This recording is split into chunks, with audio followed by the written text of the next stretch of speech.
Le ciel se fend. Une lune rouge sang pèse lourdement dans le ciel. Des murmures voyagent sur le vent, murmures d'anciennes prophéties accomplies. Car le temps est venu, les sceaux sont brisés, les 4 cavaliers de l'Apocalypse s'élancent. Ce sont les annonciateurs de la fin, des figures gravées dans l'ombre et le feu. Leur légende remonte à l'aube de la conscience humaine, une peur primale incarnée. Nous les reconnaissons à leur monture, au fléau qu'ils portent, à l'implacabilité glaciale qu'ils représentent. Guerre, famine, peste, mort. Tels sont leurs noms, et à leur arrivée, le monde tremble. Aucun coin de la terre n'est à l'abri, aucune vie n'est épargnée par leur passage. Ils sont les instruments du jugement, les héros d'un châtiment prédit depuis longtemps. Mais sont-ils vraiment des forces de destruction ou quelque chose de plus complexe?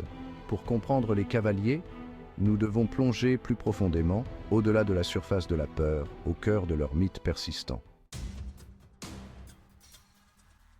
Le premier cavalier monte un cheval de la couleur du sang.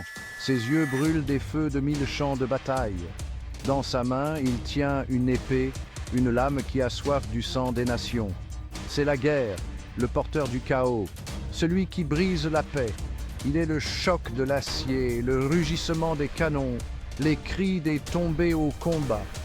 Là où il passe, les empires s'effondrent et les civilisations se transforment en poussière. Il est l'incarnation de notre capacité à la violence, un rappel brutal de la fragilité de la paix. Mais la guerre est plus qu'une simple force brute. Il est rusé, stratège, un maître de la tromperie. Il murmure aux oreilles des rois, semant les graines de la discorde et de l'ambition.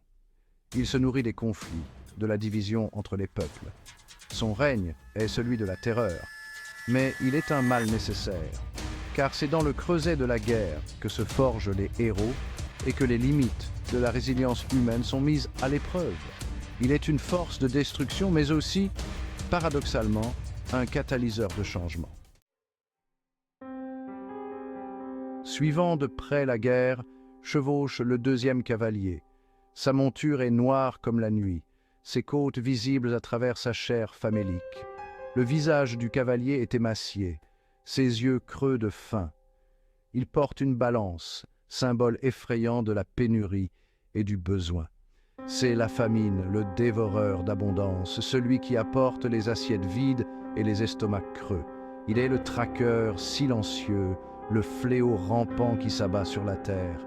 Les récoltes se flétrissent à son contact, les puits s'assèchent et la générosité de la terre se transforme en poussière.